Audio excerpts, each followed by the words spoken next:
Baik, bismillahirrahmanirrahim. Assalamualaikum warahmatullahi wabarakatuh. Perkenalkan, nama saya Rista Putri Zahara sebagai moderator dan juga pemateri untuk presentasi kali ini yang membahas tentang struktur modal. Nah, sebelum kita membahas terkait pendekatan-pendekatan dan juga contoh-contoh soalnya, di sini saya akan memaparkan penjelasan mengenai apa sih sebenarnya struktur modal itu. Nah, struktur modal itu merupakan suatu elemen yang penting bagi suatu perusahaan yang menjadi salah satu topik yang selalu ditekankan oleh perusahaan tersebut. Hal ini karena struktur modal ini menentukan komposisi dari modal yang digunakan oleh perusahaan. Nah, modal itu kan sangat penting ya sebagai suatu perusahaan. Nah, jika modal yang digunakan atau struktur modal yang digunakan itu baik, maka perusahaan itu bisa berkembang dengan baik dengan laba atau rugi yang baik pula. Nah, misalkan jika perusahaan itu menggunakan struktur modal yang kurang tepat, otomatis nanti perusahaan tersebut akan ada mengalami kesulitan di hal-hal setelahnya. Nah, jadi di struktur modal ini ada juga cara menentukan bagaimana sih struktur modal yang terbaik dari yang terbaik sehingga struktur modal itu dapat efektif untuk perusahaan tersebut. Nah, struktur-struktur modal ini itu bukan hanya berasal dari modal sendiri dari si owner perusahaan, tapi juga bisa melalui obligasi atau hutang dan peminjaman yang dilakukan perusahaan tersebut untuk mendapatkan modal. Tapi balik lagi, tidak semua modal yang menggunakan obligasi itu baik dan tidak semua modal yang menggunakan uang sendiri itu juga baik karena ada struktur tersendiri dari suatu perusahaan tertentu yang dimana suatu struktur modal A atau struktur modal B itu menjadi struktur modal terbaik gitu. Karena semisalkan jika perusahaan itu memiliki obligasi atau hutang yang cukup besar, otomatis nanti akan mungkin bisa terjadi kesulitan pembayaran yang dilakukan oleh perusahaan tersebut jika sebagian besar atau di atas 50% menggunakan modal dari obligasi. Karena perusahaan jika memiliki struktur modal dengan menggunakan obligasi itu pasti nanti mereka akan memiliki hutang. Hutangnya itu harus pasti memiliki bunga dan itu akan menambah biaya lagi. Nah, tapi tidak semua perusahaan yang memiliki hutang atau menggunakan obligasi itu berarti struktur modal tidak baik. Jadi, di materi ini kita akan bahas berbagai pendekatan-pendekatan dan teori-teori yang dipercayai oleh beberapa perusahaan atau beberapa cara untuk menentukan struktur modal, seperti menggunakan pendekatan-pendekatan tradisional dan lain-lain nantinya. Sebelum kita membahas tentang pendekatan-pendekatannya, adapun di sini saya membahas tentang determinan keputusan struktur modal. Yang pertama itu ada namanya growth rate. Growth rate ini dapat diartikan sebagai pertumbuhan penjualan masa depan. Apabila pertumbuhan perusahaan selalu meningkat, maka perusahaan akan memperoleh keuntungan yang lebih besar dong pastinya. Sehingga perusahaan akan mengurangi hutangnya. Jadi dia akan mengurangi hutang, bahkan dia nggak akan memakai hutang jika keuntungannya tuh sudah sangat cukup atau tinggi.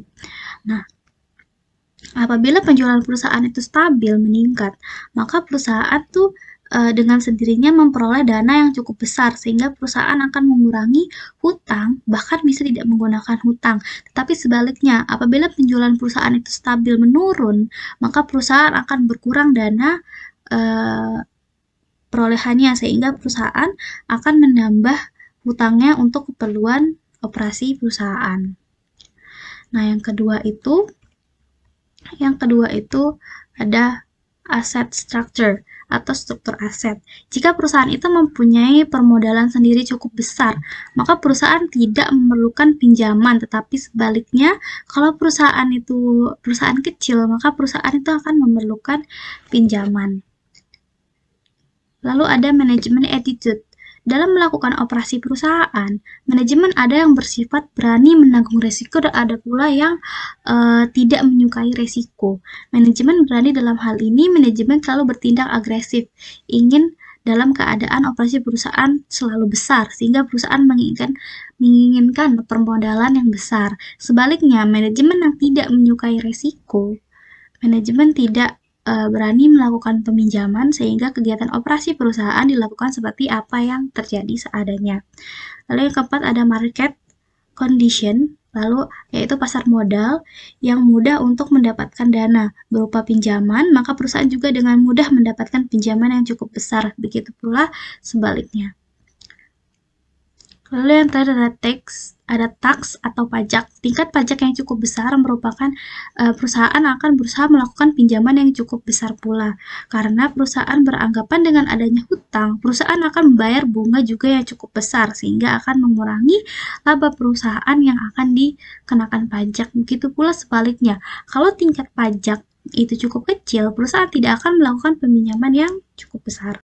Di sini saya akan membahas tentang pendekatan tradisional, yaitu salah satu pendekatan yang terdapat di struktur modal. Pendekatan tradisional ini berpendapat ada struktur modal yang optimal dan perusahaan dapat meningkatkan nilai total perusahaan mempergunakan sejumlah utang atau leverage keuangan tertentu.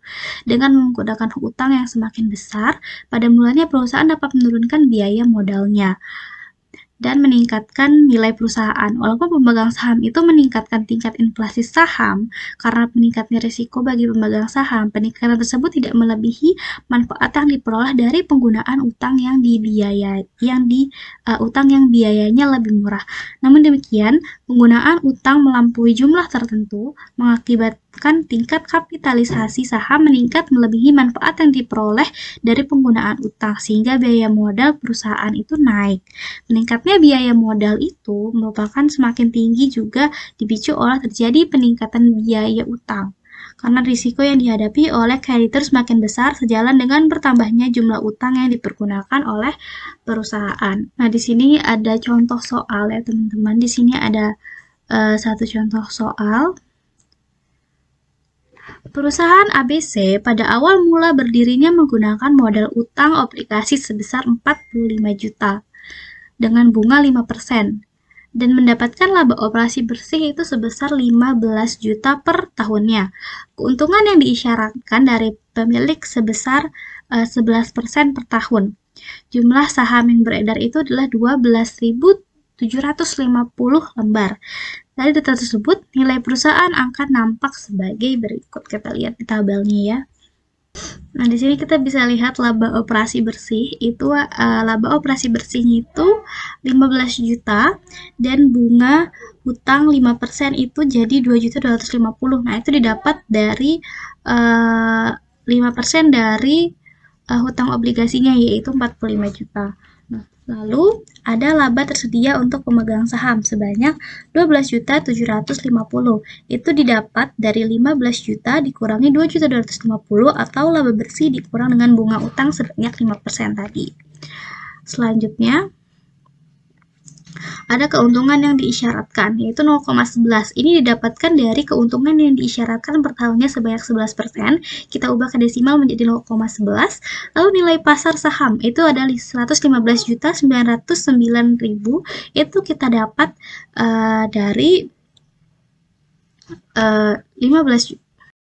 Nah, 115.909.000 yaitu nilai pasar saham ini didapatkan dari laba tersedia untuk pemegang saham yaitu 12.750 dibagi dengan keuntungan yang disyaratkan sebanyak 0,11. Lalu untuk 160 juta nilai total perusahaan ini didapatkan dari nilai pasar saham ditambah dengan nilai pasar hutang yaitu 115.909.000 rupiah ditambah 45 juta rupiah menjadi 160.909.990 rupiah. Lalu tingkat kapitalisasi keseluruhan atau KO-nya itu ada rumusnya KO sama dengan O per V yaitu 15 juta dibagi 160 juta 909.090 rupiah. 15 juta itu didapat dari laba operasi bersihnya dikali 100 dan 100% dan menghasilkan 9,3%. Nah, untuk menentukan harga saham per lembarnya itu dengan cara 115.909.090 rupiah tadi, yaitu nilai pasar sahamnya dibagi dengan jumlah saham yang beredar sebanyak 12.750 lembar, yang menghasilkan berarti satu lembar saham itu seharga 9.090 rupiah. Nah, di soal yang tadi itu kan mereka modalnya memakai obligasi atau peminjaman kan, sampai mereka tuh mempunyai bunga 5%. Nah, gimana kalau misalkan mereka itu memakai modal sendiri, jadi tanpa adanya hutang atau obligasi yang dilakukan oleh perusahaan tersebut nih.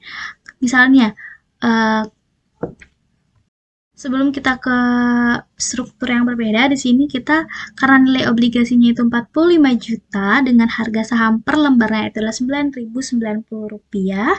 Jumlah lembar saham yang diperlukan itu tinggal dibagi. Jadi obligasinya 45 juta dibagi dengan harga saham per lembarnya itu dan menghasilkan 4.950 lembar saham. Berarti mereka harus mengedarkan 4.950 lembar saham untuk menutupi obligasi atau hutang yang mereka pinjam. Lalu kita ke struktur modal yang lain nih. Seluruh modal perusahaan itu merupakan modal sendiri misalnya, sehingga tingkat keuntungan yang disyaratkan oleh investor atau modal sendiri itu menjadi lebih rendah. Misalkan dari 11%, tadi 11% kan, menjadi 10%. Nilai perusahaan dan biaya modalnya itu sebagai berikut. Misalnya, laba operasi bersihnya sebanyak 15 juta. Lalu bunga hutangnya, karena mereka memakai modal sendiri, berarti mereka tidak memiliki hutang, karena mereka tidak meminjam apapun. Jadi, bunga hutangnya itu 0. Dan laba tersedia untuk pemegang sahamnya itu sebanyak 15 juta. Dan keuntungan yang disyaratkan, dari tadi itu kan 0,11 dari 11%, berarti sekarang menjadi 0,10 dari keuntungan yang disyaratkan sebanyak 10%. Lalu nilai pasar saham, itu nilai pasar saham ada 150 juta, tinggal dikalikan aja. Lalu nilai pasar hutangnya ada 0 dan juga ada nilai total perusahaannya itu ada 150 juta juga. Nah, cara tabelnya ini sama ya seperti tabel yang sebelumnya, hanya saja di sini tidak memiliki hutang atau bunga, jadi tidak ada bunga yang harus dihitung di sini. Jadi hanya modalnya saja. Lalu tingkat kapitalisasi keseluruhannya atau KO-nya sama seperti tadi. Kita bagi 15 juta dibagi dengan 150 juta dikali 100% akan menghasilkan 10%. Lalu harga saham per lembarnya itu dengan cara 150 juta dibagi dengan 12.750 yaitu jumlah lembar per saham yang beredar ditambah dengan 4.950 atau saham yang diperlukan sebelumnya dan harga per lembar saham itu menjadi 8.474 rupiah 5,58. Oke, jadi sekiranya tuh 8.474 rupiah. Nah, di sini kita bisa lihat karena struktur modal yang berbeda, jadi harga saham per lembarnya itu pun akan berbeda. Harga saham tuh berubah turun dari Rp9.090 menjadi Rp8.474 akibat perubahan struktur modal yang dilakukan oleh perusahaan tersebut. Jadi kita bisa lihat, walaupun perusahaan itu melakukan obligasi atau hutang atau peminjaman untuk mendapatkan modal, tetapi nilai lembar per saham perusahaan itu jauh lebih tinggi daripada menggunakan modal sendiri tanpa hutang. Terima kasih atas kesempatan yang diberikan oleh teman saya, Puput. Saya akan melanjutkan penjelasan dari struktur modal yang dimana terdapat 3 macam tingkat kapitalisasi atau pengembalian, yaitu ada yang pertama adalah tingkat pengembalian utang yang dilambangkan dengan KI sama dengan biaya bunga tahunan dibagi dengan nilai pasar utang. Nah, selanjutnya di sini ada tingkat pengembalian saham biasa atau KE yang dimana KE itu pendapatan saham biasa dibagi dengan nilai pasar saham biasa, yang dimana dilambangkan dengan pendapatan bagi saham biasa itu E dan nilai pasar saham biasa itu dengan S. Nah, selanjutnya di sini ada tingkat pengembalian perusahaan KO, yang dimana KO ini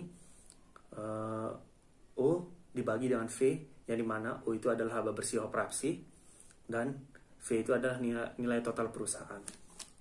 Nah, yang dimana nilai total perusahaan itu bisa juga dicari dengan nilai pasar utang ditambah dengan nilai pasar saham biasa.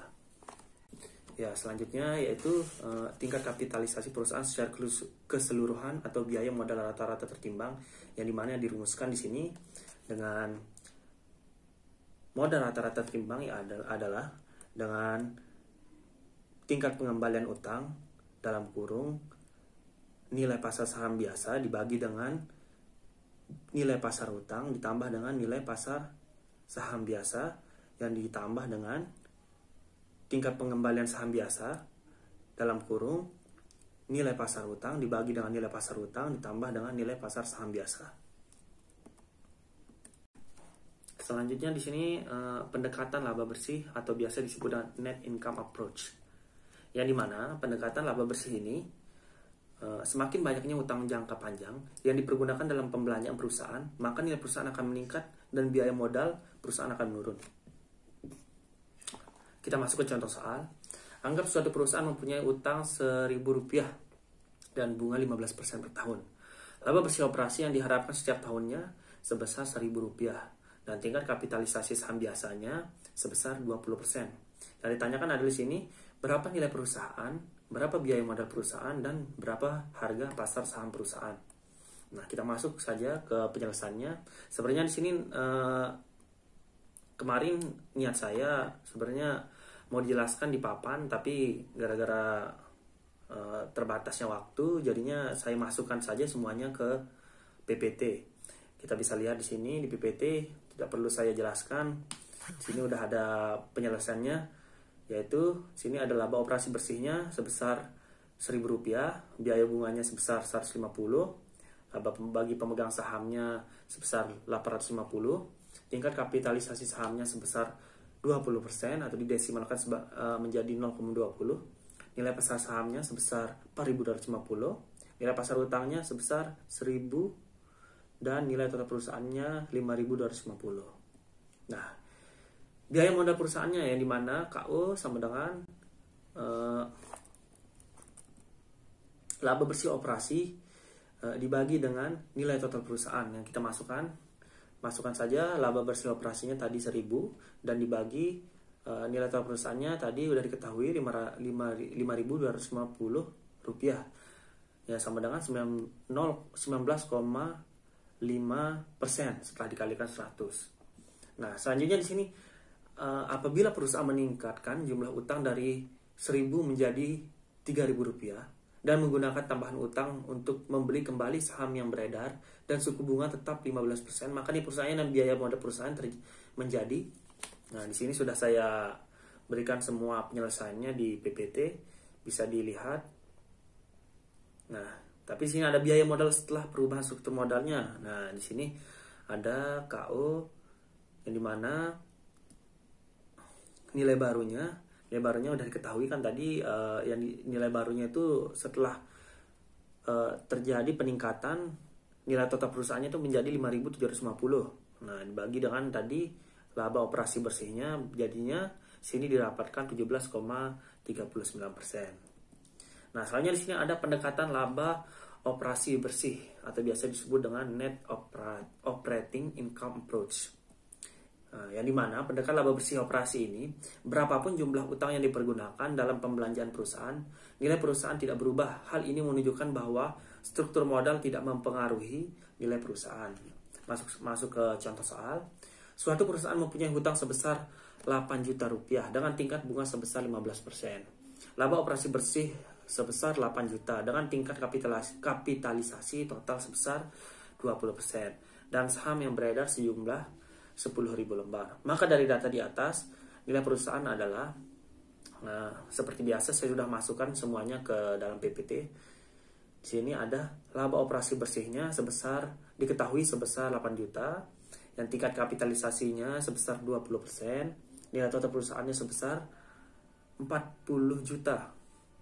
Nah, nilai pasar utangnya sini 8 juta, nilai pasar sahamnya sebesar 32 juta.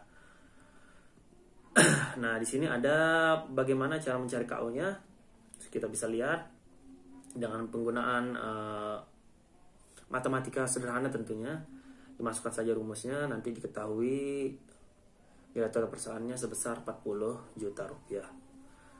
Nah, di sini ada laba untuk pemegang saham biasa, ya, di mana laba untuk pemegang saham biasa dirumuskan sebagai laba operasi bersih dikurangi dengan tingkat bunga dari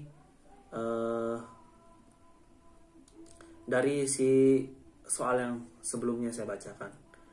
Yang sebesar sini kita bisa lihat 8 juta dikurangi dalam kurung 15% dikali dengan 8 juta.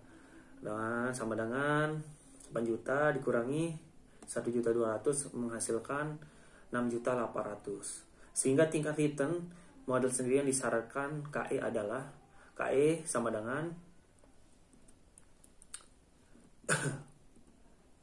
laba bagi pemegang saham dibagi dengan nilai pasar saham biasa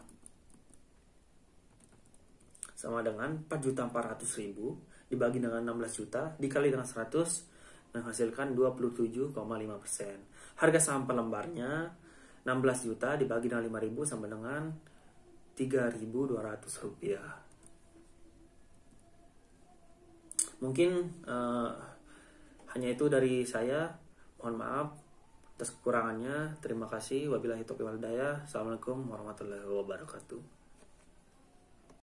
Oke, baik. Assalamualaikum warahmatullahi wabarakatuh. Perkenalkan, nama saya Samara Kartika Cinta dengan NIM A1B022207. Baik, sekarang saya akan menjelaskan tentang presentasi saya, yaitu pendekatan Modigliani dan Miller. Yang dimana sebagaimana contoh soal yang ada di PPT, ada dua perusahaan yang serupa, yaitu perusahaan A yang modal seluruhnya merupakan modal sendiri dengan keuntungan yang disyaratkan sebesar 15%. Kemudian perusahaan kedua adalah perusahaan B yang sebagian besar modalnya berupa obligasi sebesar 240 juta dengan bunga 12% dan keuntungan yang disyaratkan pemegang saham sebesar 16%. Maka penilaian kedua perusahaan adalah sebagai berikut. Bisa dilihat di tabel di atas, yaitu laba operasi bersih dari perusahaan A adalah 80 juta. Kemudian bunga hutang obligasinya adalah 0. Kenapa 0? Karena perusahaan A memiliki modal sendiri sehingga tidak memiliki bunga hutang obligasi. Kemudian kita kembali ke perusahaan B yang dimana laba operasi bersihnya adalah 80 juta dan bunga hutang obligasinya adalah 28.800.000. Itu didapatkan dari 240 juta dikali dengan 12% sehingga menghasilkan 28.800.000. Kemudian kita mencari laba yang tersedia untuk pemegang saham. Perusahaan A karena tidak memiliki bunga hutang obligasi, jadi laba yang tersedia untuk pemegang saham tetap turun 80 juta. Sedangkan di perusahaan B karena memiliki hutang obligasi sehingga laba operasi bersih dikurangi dengan bunga hutang obligasi sehingga laba yang tersedia untuk pemegang saham adalah 51.200.000. Keuntungan yang disyaratkan di perusahaan B itu adalah 15%. Jadi 0,15 yang ada di atas adalah dari 15 per 100 sama dengan 0,15. Lalu 0,15 ini, lalu hasil nilai pasar saham ini kita dapatkan dari laba yang tersedia untuk pemegang saham dibagi dengan keuntungan yang disyaratkan, sehingga 80 juta dibagi dengan 0,15 dan menghasilkan nilai pasar saham 533.333 rupiah. 533.333.333 rupiah. Lalu kemudian di perusahaan B sama seperti tadi, keuntungan yang disyaratkannya 16%, tapi karena kita 16 per 100 jadi 0,16, jadinya 51.200.000 dibagi dengan 0,16 sehingga menghasilkan 320 juta. Lalu nilai pasar hutang, karena perusahaan A balik lagi dengan modal sendiri, jadi perusahaan A tidak memiliki nilai pasar hutang. Sedangkan nilai perusahaan B karena memiliki hutang obligasi, jadi nilai pasar hutangnya adalah 240 juta seperti soal di atas. Lalu nilai total perusahaan, perusahaan A nilai total perusahaannya adalah 533.333 rupiah. Dan perusahaan B adalah nilai total perusahaannya didapatkan dari 320 juta nilai pasar saham ditambahkan dengan 240 juta nilai pasar hutang, sehingga nilai total perusahaannya adalah 560 juta rupiah. Kemudian tingkat kapasitas keseluruhan. Perusahaan A itu tingkat kapasitasnya adalah 80 juta dibagi dengan total nilai perusahaan Rp533.333.333 dikali dengan 100 sama dengan 15%. Kemudian perusahaan B 80 juta dibagi dengan 560 juta dikali dengan 100 sama dengan 14,28, tapi kita bulatkan menjadi 14,3%. Menurut Modigliani Miller, situasi di atas tidak dapat berlangsung terus karena akan terjadi proses arbitrase yang menjadikan kedua nilai perusahaan sama. Perusahaan B tidak akan memiliki nilai yang lebih tinggi karena perusahaan tersebut memiliki struktur modal yang berbeda dengan perusahaan A. Investor dalam perusahaan B akan mampu memperoleh keuntungan yang sama tanpa peningkatan risiko keuangan dengan cara menginvestasikan dananya pada perusahaan A.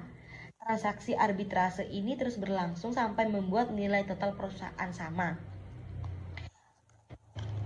Baik, kita lanjut ke soal kedua.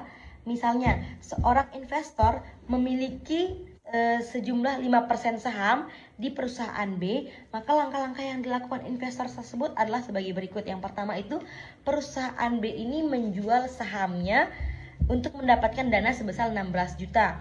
Dari mana 16 juta ini? Dari 5% saham yang dimiliki dikali dengan 320 juta. 320 juta ini didapatkan dari nilai pasar saham dan menghasilkan 16 juta. Kemudian yang kedua adalah meminjam dana. Perusahaan B ini meminjam dana 12 juta, itu didapatkan dari 5% saham dikali dengan 240 juta dengan bunga 12%. Kemudian jadinya total dana yang dimiliki perusahaan B ini saat ini yaitu 16 juta hasil menjual saham dan 12 juta hasil meminjam dana, sehingga totalnya 28 juta. Lalu perusahaan B ini membeli saham perusahaan A seharga 26.666.665 yang kita bulatkan menjadi 26.666.667 rupiah, yaitu dari 5% saham yang dimiliki dikali dengan nilai pasar saham yaitu 533.333.333.333 rupiah. Sebelum transaksi di atas dilakukan, investor tersebut mengharapkan keuntungan investasinya dari perusahaan B sebesar 16% seperti contoh soal di atas. Nah, dari nilai investasi 16% ini, perusahaan B sebesar 16% ini nilai investasinya itu 16 juta, yaitu sebesar 16% dikali dengan 16 juta sama dengan hasilnya itu totalnya itu 2.560. Lalu keuntungan yang ia harapkan dari perusahaan A itu sebesar 15% dari investasi sebesar 26.666.667 rupiah, yaitu sama dengan 15% hasil investasi yang diharapkan keuntungannya dikali dengan 226.666.667 rupiah sama dengan 4 juta. Akan tetapi investor tuh harus mengurangi sebagian keuntungannya untuk membayar bunga pinjaman, sehingga keuntungan bersihnya adalah, karena tadi di awal untuk membeli saham perusahaan A kita meminjam dana sebesar 12 juta, jadi kita akan menghitung keuntungan bersih perusahaan A dengan mengurangkannya dengan bunga dari pinjaman kita, yaitu keuntungan perusahaan A itu kan 4 juta. Biaya bunga pinjaman itu adalah 12%. Jadi 12% ini dikali dengan 12 juta hasil pinjaman sama dengan 1.440. 4 juta dikurangkan dengan 1.440, yaitu keuntungan bersihnya adalah 2.560. Jadi kesimpulannya, keuntungan bersih sebesar 2.560 sama dengan keuntungan investasi pada perusahaan B. Pengeluaran kas untuk investasi perusahaan A hanya sebesar 14.666.667 rupiah. Itu dari hasil membeli, itu dari total membeli saham 5% ini kan seharga 26.666.667 rupiah dikurang dengan uang pinjamannya sebesar 12 juta.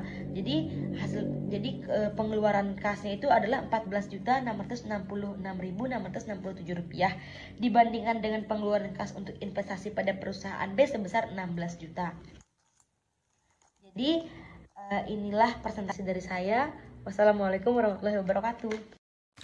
Baik, sekian dari presentasi kami. Mohon maaf apabila ada kesalahan kata dan juga ada penjelasan yang masih kurang.